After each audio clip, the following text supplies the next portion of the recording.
The bright lights and a smooth voice. The desert night, usually a velvet canvas of stars, was obliterated by the garish glow of neon. Las Vegas pulsed, a living, breathing advertisement for excess. Marquees blazed, painting the perpetually black sky in a kaleidoscope of electric blues, fiery reds, and emerald greens. Cars, sleek and polished, glided down the strip, their chrome catching the kaleidoscopic reflections. Inside the sands, the Copa Room was a throbbing heart in the city's glittering chest. Every table was filled, a sea of expectant faces, each one polished by the soft glow of the stage lights. The clink of glasses, the murmur of conversation, and the rustle of silk all faded into a collective hum of anticipation. Then the house lights dimmed, plunging the room into a hushed reverence. A single spotlight cut through the darkness, illuminating the stage. A ripple of applause started, then surged as a figure emerged from the wings. Dean Martin, effortlessly elegant in a perfectly tailored tuxedo, sauntered to the microphone, a faint, almost imperceptible smile playing on his lips. He winked at a woman in the front row, drawing a delighted giggle, before adjusting the mic. The band struck up a familiar, languid melody, and Dean's voice, like warm bourbon on a cold night, filled the room. It was smooth, rich, and utterly captivating, a velvet caress that promised intimacy and fun.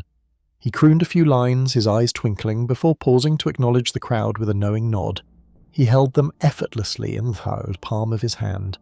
In the shadows at the very back of the room, almost swallowed by the plush velvet of a secluded booth, sat Mr. Big. His gaze was fixed on the stage, but there was no warmth in his eyes, only a simmering displeasure that tightened the corners of his mouth.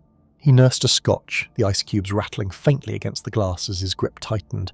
Each perfectly delivered line, each charming aside, seemed to grate on him.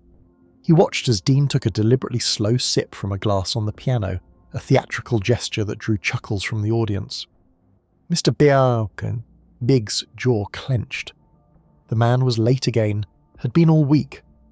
This wasn't just a performance, it was a personal affront, a blatant disregard for the schedule, for the establishment, for him. He saw the adulation on the faces of the crowd, felt the energy Dean effortlessly commanded, and a cold anger began to coil in his gut. This was his house, his stage, his money. And Dean Martin, with all his undeniable charm, was treating it like his personal playground. The smooth voice, which once promised millions, now sounded like a taunt. Mr. Big took a long, deliberate swallow of his drink, his eyes narrowing to slits. He had a reputation to uphold, a standard to maintain, and Dean was pushing it, hard. Mr. Big's brewing storm. Only the rhythmic chink of ice in his tumbler pierced the oppressive din of Mr. Big's showroom. His gaze, narrowed to predatory slits, impaled the stage where Dean Martin, a grotesque caricature of his former elegance, swayed precariously at the microphone. Another warbled note scraped the air, a dissonant counterpoint to the perfection Mr. Big demanded. It wasn't merely the slurring egregious enough tonight, surpassing even last Tuesday's matinee debacle when Dean nearly capsized the mic stand. It was the slow, serpentine undulation that threatened to pitch him from the raised platform entirely. A year ago, Mr. Big recalled, Dean had missed a cue mid-song, a vacant stare fixed somewhere beyond the orchestra pit. An off night, he'd rationalised then, but the muddled jokes, the phantom lyrics, the increasingly desperate excuses from Dean's perpetually apologetic manager had followed. Each incident gnawed at the meticulously constructed edifice of Mr. Big's empire, a slow-burning fuse primed to detonate his reputation for impeccable entertainment. He'd sunk millions into Dean, into this very venue, into the shimmering illusion of effortless glamour, and Dean, with every drunken exhibition, desecrated it. A pulse throbbed visibly at Mr. Big's temple. He'd issued warnings, dispatched intermediaries, veiled threats, even attempted a paternalistic hand. All futile, Dean would simply flash that maddeningly charming grin, promise to tighten up, and then return to the stage, a little more untethered, a little less articulate. The audience, bless their guileless hearts, still chuckled, still applauded, captivated by the legend, oblivious to the creeping decay. But Mr. Big saw it. He perceived the nascent fissures, the veneer flaking away. He envisioned the headlines poised to erupt, the whispers threatening to escalate into shouts.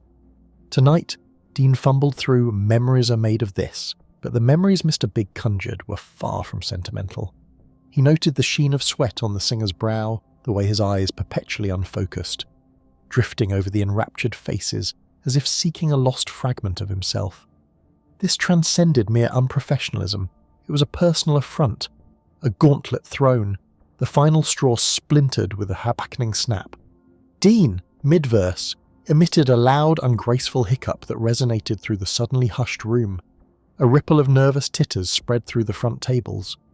Mr. Boord, Big's jaw locked. Enough! He thrust back his chair with a screech that wrenched heads, his eyes blazing. The hour for subtlety had passed. The moment for drastic measures had arrived.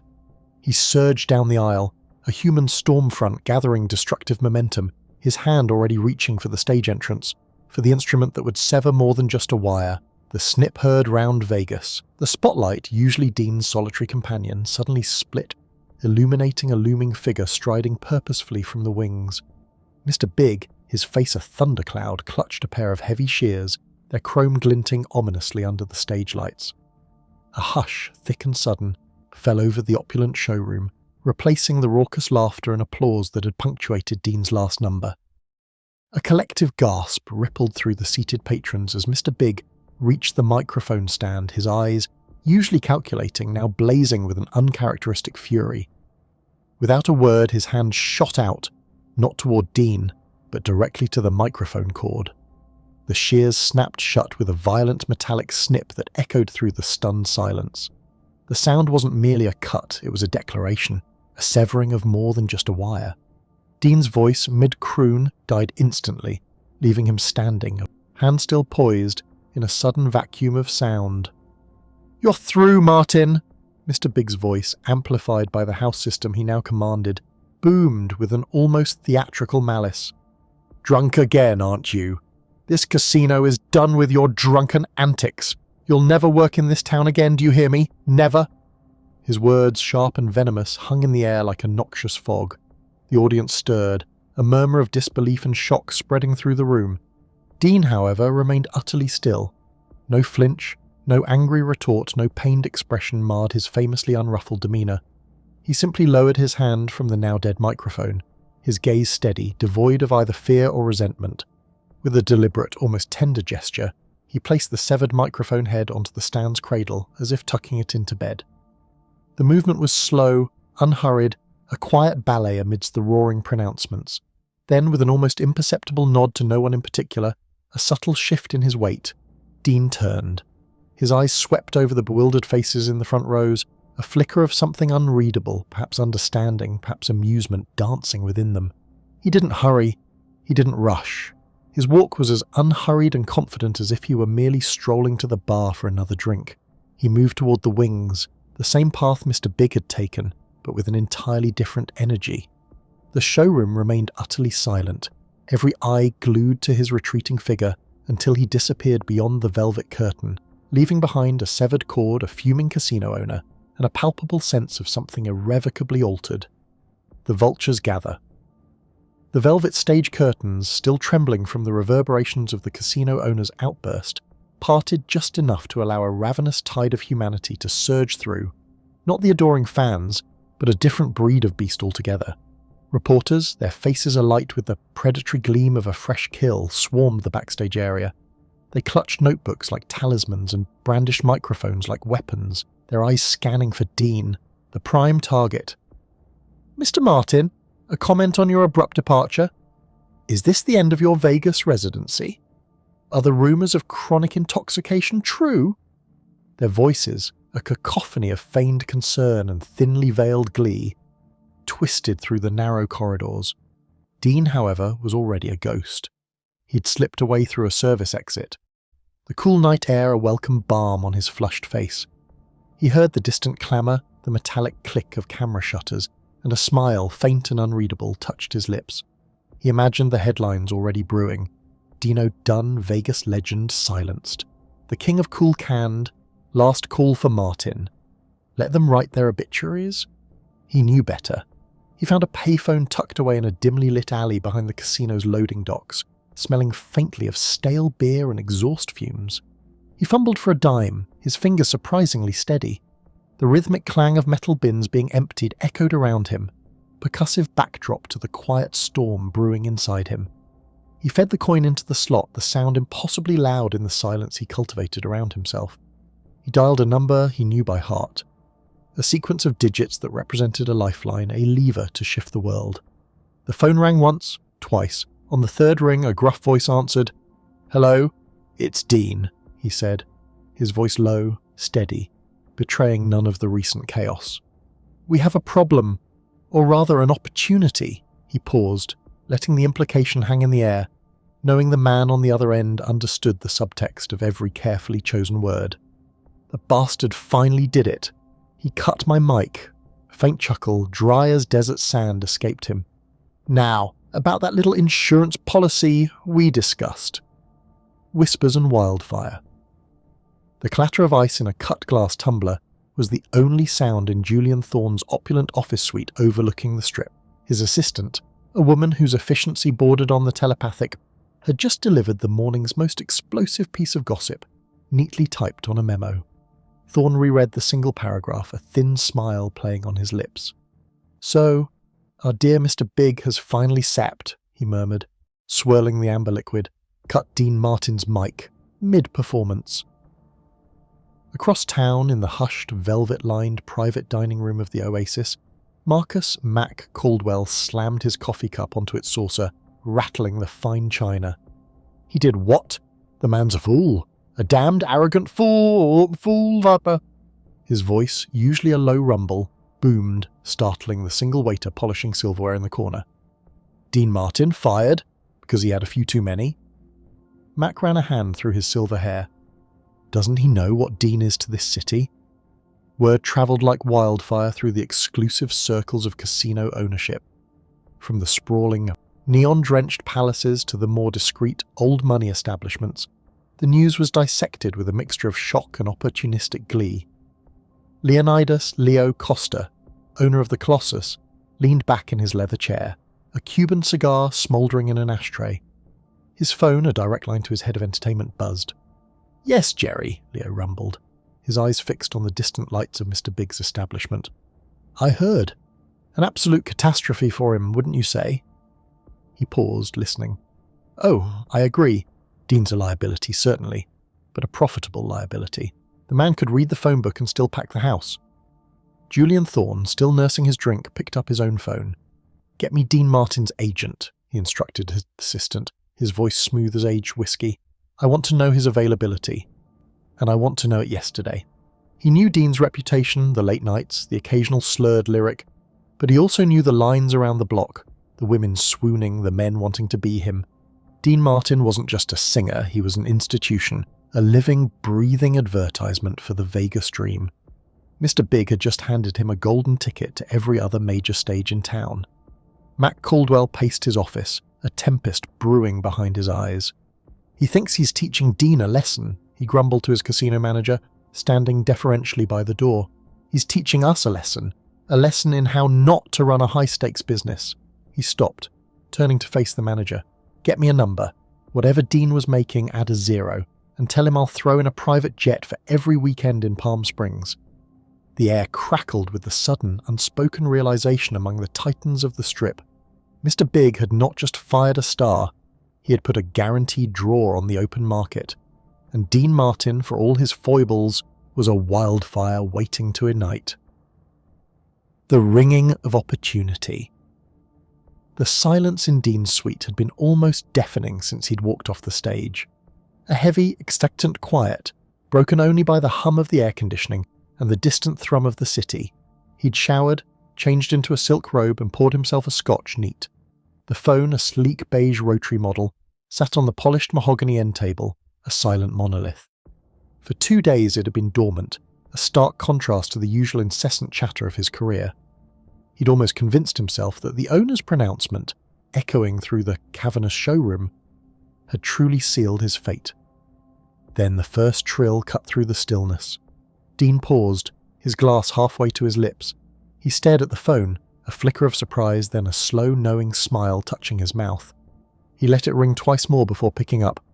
"Dean Martin," he drawled, his voice a smooth counterpoint to the sharp jangle. "Mr. Martin, this is Frank Capelli from the Sands," a voice, hushed and almost reverent, spoke from the other end. "I understand you might be available. We'd be honoured to have you. Name your price, Dean. Seriously, name it." Dean listened, his gaze drifting to the panoramic view of the strip, the neon lights already beginning their nightly blaze. He didn't betray a hint of the elation that pulsed beneath his calm exterior. He made a non-committal sound, promised to think about it, and hung up. Before the receiver had settled back into its cradle, the phone shrieked again. This time it was the Riviera, then the Sahara. Each call a torrent of apologies for not reaching out sooner, a cascade of soaring numbers, and a desperation thinly veiled by professional courtesy. They weren't just offering what he'd been making, they were blowing past it, adding perks, percentages, entire wings of their hotels. The offers were almost audacious in their generosity, exceeding even his own wildest, spoken expectations. He sat on the edge of the plush sofa, the phone a warm weight in his hand, a conduit to a sudden, dazzling future. He didn't rush, didn't gloat. Each proposition was met with a thoughtful hum, a quiet inquiry about dates, about the size of the house band, about the dressing room amenities. He was evaluating, weighing, sifting through the deluge of opportunity with the detached air of the general assessing troop movements. The owner of the Thunderbird, a man known for his iron grip and stinginess, practically begged, throwing in a full orchestral backing and a custom-built stage. Dean simply nodded to himself, a glint in his eye. This wasn't just about money anymore. It was about something far more satisfying. It was about proving a point. Triple the stakes. The digital symphony of Dean's phone was relentless.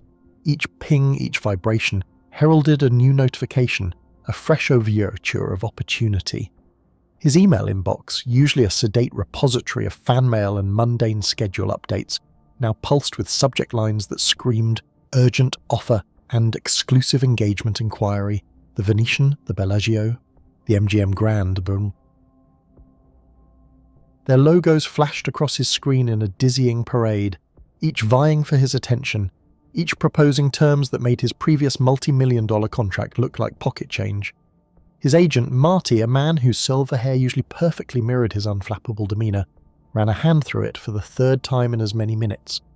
"Dean, this is unprecedented," he stammered, holding up his own phone, its screen ablaze with similar correspondence. "The Caesar's Palace offer alone, they're talking $300,000 a week, plus a percentage of the bar take, and a suite for life." Dean, lounging on his plush sofa, a half-empty glass of amber liquid glinting in the afternoon sun, offered a wry smile. "Marty, you look like you've seen a ghost, or perhaps a very, very rich man." "Both, Dean." "Both," Marty breathed, sinking into the armchair opposite. "Every single major player in this city, every single one, within 48 hours, they're practically tripping over each other to get you." He paused, a slow dawning understanding washing over his face. "It's the cancellation, isn't it? That idiot ripping the mic from your hand. It wasn't a career killer. It was a launching pad." Dean swirled the ice in his glass, the clinking sound the only break in the sudden quiet of the room. "People like a story, Marty, especially a comeback story, even if I haven't actually gone anywhere. And they like to feel they're on the right side of it. That old fool at the Riviera, he gave them a villain. He gave them a reason to rally." The phone chimed again, a bold declaration from the Win. Marty snatched it up, his eyes widening with each word he read. "They're offering a full residency, no limits on dates, full creative control, and an even bigger number than Caesar's." He looked at Dean, a mixture of awe and disbelief etched onto his features. "He tried to bury you, Dean, and all he did was dig you up a gold mine." Dean took a slow sip, savouring the burn of the whiskey. "Sometimes, Marty, the best way to prove your worth is to have someone publicly declare you worthless." He winked. "It tends to make folks curious." The tension in the room, which had been a low hum of anxiety since the Riviera incident, had now transformed into a vibrant buzz of anticipation. The air crackled not with dread, but with the electric energy of limitless possibility. Dean's cancellation wasn't just a misstep, it was a carefully orchestrated, albeit unintended, masterstroke. Mr. Big's empty kingdom, the clatter of chips, once a symphony of aspiration and loss, was now a sporadic, almost mournful sound echoing through the cavernous casino floor. Mr. Big, perched in his opulent office overlooking the main hall, observed the change with a growing knot of unease in his gut.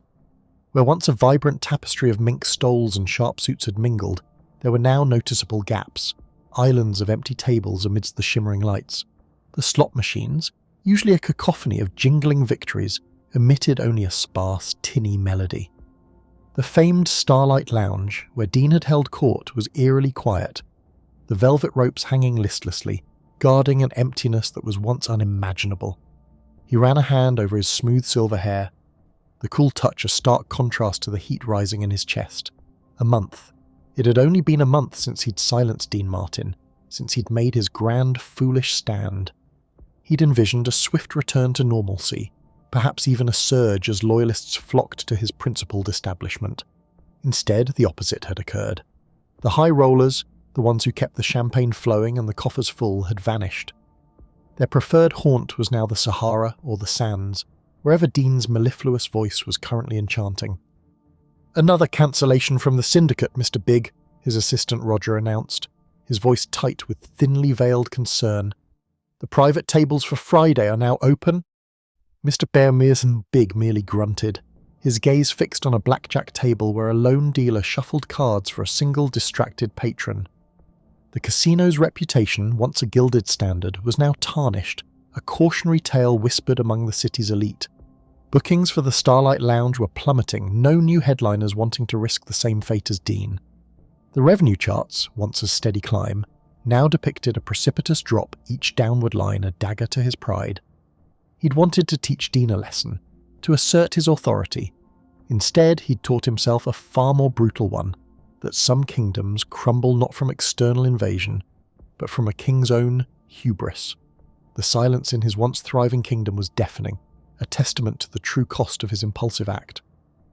Standing taller.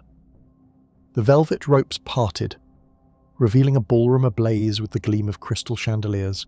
A hush fell, quickly replaced by a wave of applause that rolled through the packed house like a high tide.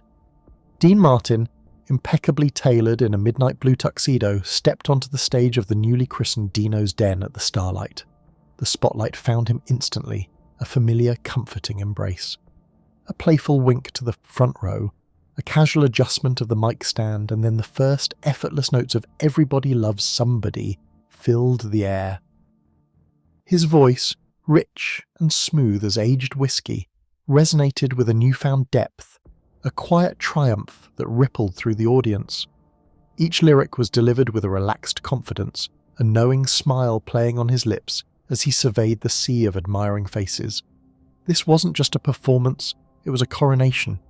Miles away, cloistered in the dim anonymity of his private box at the Grand, Mr.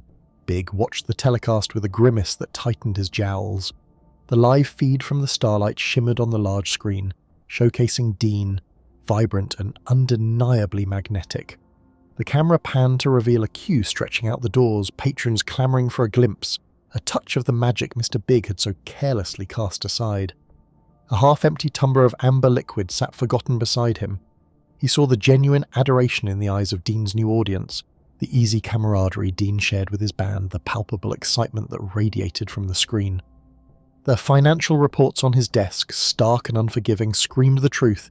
His bookings were down, his biggest draw gone, and the coffers of the Grand were noticeably lighter. The clinking of ice in Dean's on-screen glass, a silent toast to his own resurgence, felt like a personal insult. Dean, indeed, raised his glass as the final notes of his opening number faded, the applause swelling to a crescendo. He took a slow, deliberate sip, the cool liquid a pleasant counterpoint to the warmth of the spotlight. His gaze swept over the adoring crowd, past the familiar faces of Hollywood and Vegas royalty, and landed on the twinkling lights of the Grand, just visible in the distance through the panoramic window. A small, satisfied smile touched his lips. He hadn't needed to argue, hadn't needed to beg. He'd simply walked away, trusting in the undeniable currency of his talent. The sound of 1,000 voices calling his name, the feel of the cool glass in his hand, The knowledge of Mr. Begg's regret. It all tasted sweeter than any vintage wine. He was home and standing taller than ever before.